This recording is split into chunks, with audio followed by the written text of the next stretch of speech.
안녕하십니까? 지혜의 샘, 말씀의 빛과 함께하는 시간입니다. 오늘 우리는 성경이 말하는 세상에 보이지 않는 힘과 그 안에서 살아가는 그리스도인의 사명에 대한 깊은 통찰을 나누고자 합니다. 이 이야기는 우리가 몸담고 있는 직장, 학교, 그리고 국가라는 거대한 조직을 새로운 눈으로 바라보게 할 것이며 우리의 일상에 숨겨진 거룩한 의미를 발견하게 할 것입니다. 오늘 이 귀한 말씀을 듣기 전에 잠시 시간을 내어 좋아요와 구독을 눌러주시면 하나님의 은혜가 더 널리 퍼지는데 큰 힘이 됩니다. 주님의 이름으로 여러분의 삶에 평안과 축복이 가득하기를 기도합니다.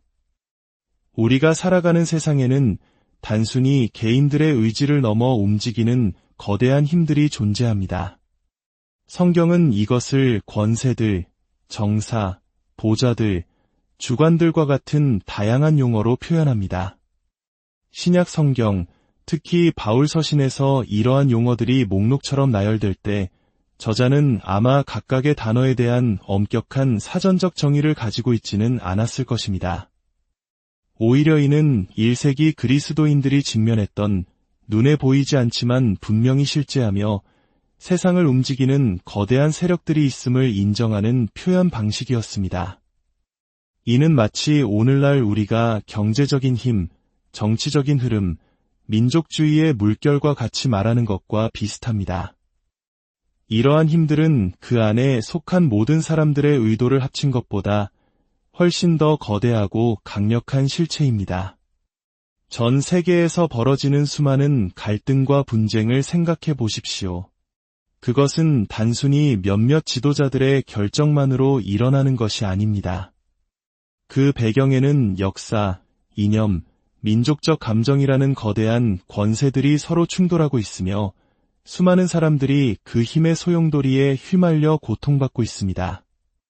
예수님께서는 이 점을 분명히 아셨습니다.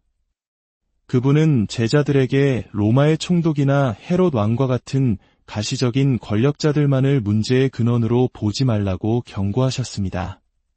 물론 그들도 문제였지만 예수님께서는 육신을 죽이는 것을 넘어 영혼까지 파괴할 수 있는 더 깊고 어두운 세력을 경계하라고 말씀하셨습니다. 단순히 땅을 점령한 로마 군인들을 몰아내면 모든 문제가 해결되고 행복해질 것이라는 혁명가들의 착각에 빠지지 말라는 뜻이었습니다. 이 모든 것의 중심에 바로 예수 그리스도의 십자가 사건이 있습니다. 요한복음 12장에서 예수님은 이제 이 세상에 대한 심판이 이르렀으니 이 세상의 임금이 쫓겨나리라. 내가 땅에서 들리면 모든 사람을 내게로 이끌겠노라고 말씀하십니다. 십자가는 단순히 한 개인의 죽음이 아니었습니다. 그것은 이 세상을 불법적으로 점령하고 있던 어둠의 권세들에 대한 창조주 하나님의 결정적인 승리의 순간이었습니다. 참으로 놀라운 것은 이 메시지가 복음의 핵심임에도 불구하고 오늘날 많은 교회에서 쉽게 들을 수 없다는 사실입니다. 우리는 개인의 구원과 경건한 삶에 대해서는 많이 이야기하지만 예수님께서 십자가에서 무너뜨리신 이 거대한 세상의 권세들에 대해서는 침묵할 때가 많습니다. 바로 이 침묵 때문에 오늘날 우리가 정치적, 사회적으로 큰 혼란을 겪고 있는지도 모릅니다. 물론 누군가는 창밖을 보며 이렇게 물을 것입니다. 세상은 여전히 악한 권세들로 가득하지 않습니까? 맞습니다. 하지만 교회는 바로 그 지점에서 살아갑니다. 예수님께서 십자가에서 권세들을 이기신 그날과 그 권세들이 완전히 멸망할 마지막 날 사이의 시간, 바로 그 사이의 시간 속에서 우리는 살아갑니다. 고린도전서 15장은 말합니다. 그리스도께서 모든 원수를 그 발 아래에 둘 때까지 반드시 왕 노릇하시리니 맨 나중에 멸망받을 원수는 사망이라고 말입니다. 하나님의 나라는 단순히 개인의 마음속에서만 이루어지는 것이 아니라 이 세상을 지배하는 거대하고 보이지 않는 악한 세력들을 향한 하나님의 승리 이야기인 것입니다. 그렇다면 이 권세들은 구체적으로 어떻게 나타날까요? 골로새서 1장 16절은 만물이 그리스도 안에서 창조되되 하늘과 땅에서 보이는 것들과 보이지 않는 것들이 모두 그로 말미암았다고 말합니다. 여기서 핵심은 보이는 것들과 보이지 않는 것들입니다. 이는 우리가 속한 모든 조직, 즉 가정, 회사, 학교, 국가와 같은 모든 기관에는 눈에 보이는 물리적인 측면과 함께 눈에 보이지 않는 영적인 차원이 공존한다는 것을 의미합니다. 어떤 사람들에게는 조직에 영적인 실체가 있다는 말이 다소 낯설거나 섬뜩하게 들릴 수도 있습니다. 하지만 한번 생각해 보십시오. 모든 조직에는 고유의 문화 혹은 정신이 있습니다. 그것은 때로 선하고 창조적인 목적을 위해 존재합니다. 예를 들어 훌륭한 대학은 진리를 탐구하고 다음 세대를 양육한다는 거룩한 사명을 가질 수 있습니다. 하지만 이 기관들이 타락하기 시작할 때 보이지 않는 영적인 힘은 악하게 변질됩니다. 조직의 본래 목적인 사람을 섬기는 것 대신 조직의 생존과 번영 그 자체가 최고의 가치가 되어버리는 것입니다. 이것이 바로 조직적 우상숭배입니다. 회사를 위해서라면, 학교의 명예를 위해서라면이라는 명분 아래 개인의 희생이 정당화되고 내부의 부조리와 비리가 은폐됩니다. 우리가 뉴스에서 접하는 수많은 기업, 학교, 심지어 교회의 비극적인 사건들 뒤에는 바로 이 우상숭배, 즉 조직이 자기 자신을 신으로 섬기는 타락한 영성이 자리하고 있습니다. 인간은 본래 하나님의 형상으로 지음받았습니다. 이는 우리가 세상 속에서 하나님의 지혜롭고 사랑이 넘치는 통치를 대리하여 수행하도록 부름받았다는 뜻입니다. 하지만 우리가 이 소명을 저버리고 다른 것을 숭배하기 시작할 때 그 숭배의 대상이 된 힘들이 우리를 지배하게 됩니다. 예를 들어 폭력을 숭배할 때 전쟁의 신이, 돈을 숭배할 때 만몬이, 쾌락을 숭배할 때 음란의 영이 우리의 삶과 우리가 속한 조직을 장악하고 파괴로 이끄는 것입니다. 그렇다면 이러한 거대한 힘 앞에서 그리스도인은 무엇을 해야 할까요? 절망해야 할까요? 그렇지 않습니다. 여기에 바로 우리의 소명과 희망이 있습니다. 우리가 세상 속에서 감당하는 모든 수고, 심지어 회의실에 앉아 예산안을 짜고 인사규정을 검토하는 아주 평범하고 먼데인한 일들조차도 하나님의 새로운 창조 세계와 연결되어 있습니다. 많은 그리스도인들이 우리의 최종 목적지가 이 땅을 떠나 영원한 천국에 가는 것이라고 오해합니다. 그러나 성경이 약속하는 것은 하늘로의 탈출이 아니라 새 하늘과 새 땅입니다. 즉, 하나님께서 하늘과 땅을 새롭게 하시고 그분의 통치가 이 땅 위에 완전히 임하는 것입니다. 따라서 우리가 지금 이 땅에서 그리스도 안에서 성령의 능력으로 행하는 모든 거룩한 수고는 결코 헛되지 않습니다. 그것은 버려지거나 폐기되지 않습니다. 오히려 하나님의 새로운 세상 속으로 이어져 그곳에서 더욱 풍성하게 될 것입니다. 고린도전서 15장 58절은 우리에게 이렇게 권면합니다. 견실하며 흔들리지 말고 항상 주의 일에 더욱 힘쓰는 자들이 되라. 이는 너희 수고가 주 안에서 헛되지 않은 줄 알미라. 우리의 수고는 마치 하나님의 미래를 위해 씨앗을 심는 것과 같습니다. 우리가 작은 씨앗을 보고 장차 피어날 화려한 꽃을 상상할 수 없듯이 우리가 지금 하는 작은 일이 하나님의 새 창조 안에서 어떤 놀라운 모습으로 열매 맺을지 다 알 수는 없습니다. 하지만 분명한 것은 우리가 심고 있다는 사실입니다. 또 다른 비유를 들자면 우리는 지금 학교에 다니고 있는 것과 같습니다. 이 세상이라는 학교에서 우리는 하나님의 나라를 다스릴 역량을 배우고 훈련합니다.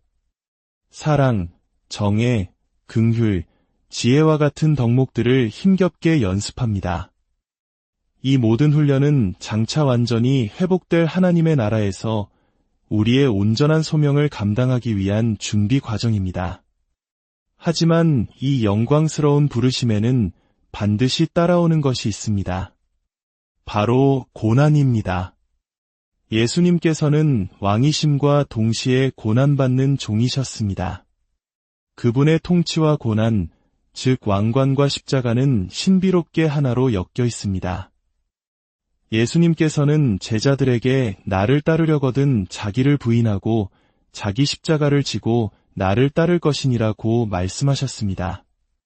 세상의 통치자들은 힘으로 군림하고 억압하지만 하나님의 나라에서는 가장 큰 자가 모든 사람을 섬기는 종이 되어야 한다고 가르치셨습니다. 그러므로 우리가 어떤 조직에서든 리더의 자리에 오를수록 하나님의 방식으로 그 자리를 감당하고자 할수록 우리는 더 큰 고난과 저항에 부딪힐 수 있습니다. 때로는 조직의 우상숭배적 흐름에 맞서야 하고 불의에 침묵하지 않아야 하며 그로 인해 오해와 비난, 심지어 불이익을 감수해야 할지도 모릅니다. 그러나 바로 그 고난의 자리, 세상의 슬픔과 아픔을 끌어안고 탄식하는 그 자리에서 우리는 부활하신 그리스도의 능력을 경험하게 됩니다. 로마서 8장은 창조 세계가 탄식하며 교회가 그 안에서 탄식하며 성령께서 교회 안에서 말할 수 없는 탄식으로 우리를 위해 간구하신다고 증언합니다.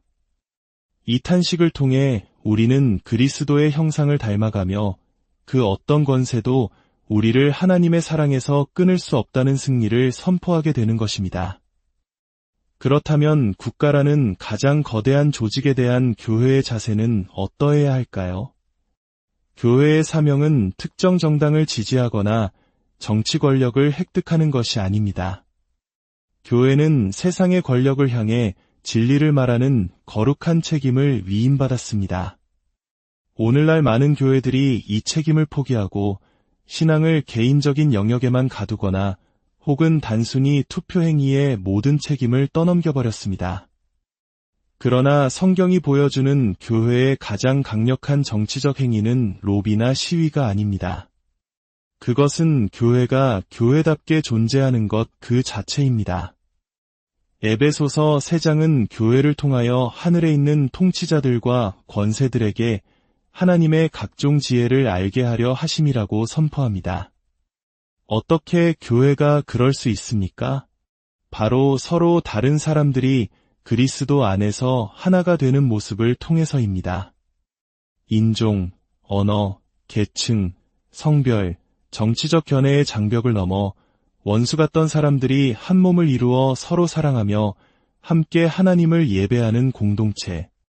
이것이야말로 세상의 어떤 권력도 흉내낼 수 없는 하나님의 새 창조의 모델하우스입니다. 로마 제국은 모든 민족을 로마라는 하나의 정체성 아래 굴복시키려 했습니다. 그러나 교회는 모든 민족이 각자의 고유함을 유지한 채 그리스도 안에서 하나가 되는 기적을 보여주었습니다. 이것이 바로 권세들을 향한 교회의 증언입니다. 여러분의 교회가 모두 비슷한 사람들로만 채워져 있다면 우리는 어떤 권세가 그 상황을 기뻐하고 있을지 스스로에게 물어봐야 합니다. 사랑하는 성도 여러분, 오늘 나눈 이야기들이 다소 생소하고 어렵게 느껴질 수도 있습니다. 하지만 이것이 바로 제자도의 본질이며 우리의 삶을 흥분과 의미로 가득 채울 위대한 부르심입니다. 이 여정을 시작하기 위한 첫걸음은 무엇일까요? 바로 기도하는 마음으로 복음서와 사도행전을 다시 읽는 것입니다. 예수님께서 어떻게 하나님의 나라를 이 땅에 시작하셨는지, 어떻게 다양한 사람들을 부르셨는지, 그리고 초대교회가 어떻게 수많은 내부의 갈등과 외부의 핍박 속에서도 하나됨을 지켜내며 세상에 충격을 주었는지 묵상해 보십시오. 그리고 우리 자신과 우리 교회를 돌아보십시오. 우리는 누구와 함께하고 있으며 누구를 외면하고 있습니까? 우리는 세상의 분열을 교회 안으로 끌어들이고 있습니까? 아니면 세상 속에서 하나님의 화해를 보여주고 있습니까? 이 길은 쉽지 않을 것입니다. 그러나 우리가 이 부르심에 순종하여 한 걸음씩 나아갈 때 우리는 더 이상 세상의 거대한 힘 앞에 무력한 존재가 아니라 하나님의 새 창조에 동참하는 거룩한 일꾼으로 서게 될 것입니다. 하나님 아버지, 오늘 우리에게 세상의 권세를 꿰뚫어보는 영적인 눈을 열어주시고 우리의 일상 속에 숨겨진 거룩한 소명을 발견하게 하시니 감사합니다. 우리가 속한 모든 자리에서 하나님의 형상을 온전히 드러내는 대리인이 되게 하여 주시옵소서. 분열된 세상 속에서 그리스도의 몸된 교회가 하나됨의 기적을 보여줌으로써 모든 권세 위에 뛰어난 하나님의 지혜를 선포하게 하옵소서. 이 모든 말씀, 우리를 어둠의 권세에서 건져내어 그의 사랑의 아들의 나라로 옮기신 우리 주 예수 그리스도의 이름으로 기도드립니다.